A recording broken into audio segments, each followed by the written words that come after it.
Hello friends, welcome to பைரோவா views 786. இன்னைக்கு நம்ம பார்க்க போகிறது வேல் மாறலை சுலபமாக படிக்கக்கூடிய ஒரு வழி இருக்குது. அது என்ன அப்படின்றத இப்போ பார்க்க போகிறோம்.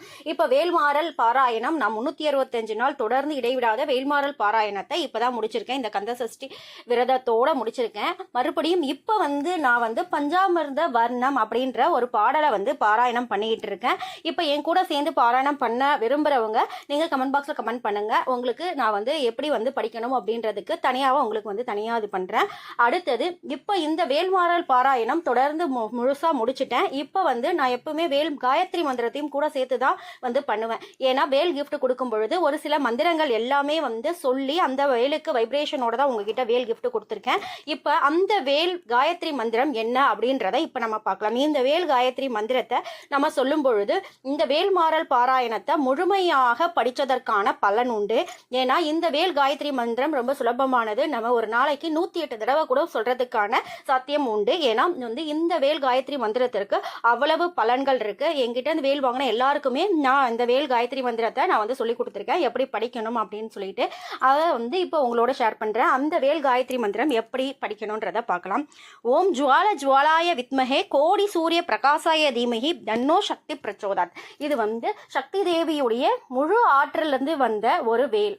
அதனால இந்த வேல் காயத்ரி மந்திரத்திற்கு ரொம்ப ரொம்ப பலன் அதிகம். அதனால இந்த வேலுக்கு எவ்வளவு மகிமை இருக்கோ அந்த வேலுக்கான மந்திரத்துக்கும் அவ்வளவு மகிமை இருக்கு. ஒரு சில ஆலயத்துக்கு வேல மட்டுமே வச்சு வழிபாடு பண்ணக்கூடிய வழிமுறைகளும் இருக்கு. அங்க முருகப்பெருமானுடைய விக்கிரகம் இருக்காத அந்த குறிப்பிட்ட ஆலயத்துல வெறும் வேலுக்கே முருகனாக நினைச்சு பாவித்து வழிபாடு செய்யக்கூடிய வழிபாடுகளும் ஒரு சில ஆலயங்கள்ல இருக்கு. அப்படி எதனா ஆலயம் இருக்குன்னா நீங்க கமெண்ட் பாக்ஸ்ல கமெண்ட் பண்ணுங்க, தெரிஞ்சவங்க. அடுத்தவங்களுக்கும் அது பயன்பெறக்கூடிய விஷயமாக இருக்கும். யாராவது அந்த வேல் மட்டும் வச்சு வழிபாடு பண்ணக்கூடிய ஆலயம் எங்கேயாவது இருக்குன்னா நீங்க கமெண்ட் பாக்ஸ்ல கமெண்ட் பண்ணுங்க. நானுமே நிறைய லிஸ்ட் வச்சிருக்கேன். அப்படிப்பட்ட ஆலயத்துக்கு போய் அந்த ஆலயத்துடைய தல வரலாறை பத்தி உங்களோட ஷேர் பண்றேன். நீங்க அதுக்கு கொஞ்சம் எனக்கு டைம் வேணும்.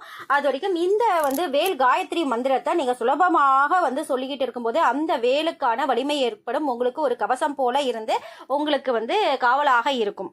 உங்களுக்கு இந்த வீடியோ ரொம்ப பிடிச்சிருக்குன்னா ஒரு லைக் பண்ணிட்டு உங்களுக்கு இந்த வீடியோக்கான கமெண்ட் எதனா கொடுக்கணும்னு நினச்சிங்கன்னா நீங்கள் கமெண்ட் பாக்ஸில் கமெண்ட் தெரிவிக்கலாம். வேறு என்ன பிரச்சனைக்கான தீர்வுகள் உங்களுக்கு தேவைப்படுது, என்ன மாதிரியான வழிபாடுகளை பற்றி தெரிஞ்சுக்கணும்னாலும் சரி, அதை நீங்கள் கமெண்ட் பாக்ஸில் கமெண்ட் பண்ணிங்கன்னா அந்த குறிப்பிட்ட வழிபாடுகள் என்ன பண்ணணும், எப்படி மந்திரம் ஜபிக்கணும், எந்த மாதிரியான மந்திரங்களை ஜபிக்கணும் அப்படின்றதுக்கான வீடியோவையும் நான் ரெடி பண்ணுறதுக்கு ஈஸியாக இருக்கும். யாம் பெற்ற இன்பம் பெருக வையகம். இறைவனுடைய ஆசீர்வாதத்தாலையும் இந்த குபேர பிரபஞ்சத்துடைய ஆசீர்வாதத்தாலையும் உங்கள் தேவைகள் அனைத்தும் நிறைவேறி நீடூழி வாழணும்னு இந்த இறைவனுடனும் இந்த குபேர பிரபஞ்சத்திடமும் கேட்டுக்கிற. வாழ்க வளமுடன், வாழ்க வளமுடன், வாழ்க வளமுடன்.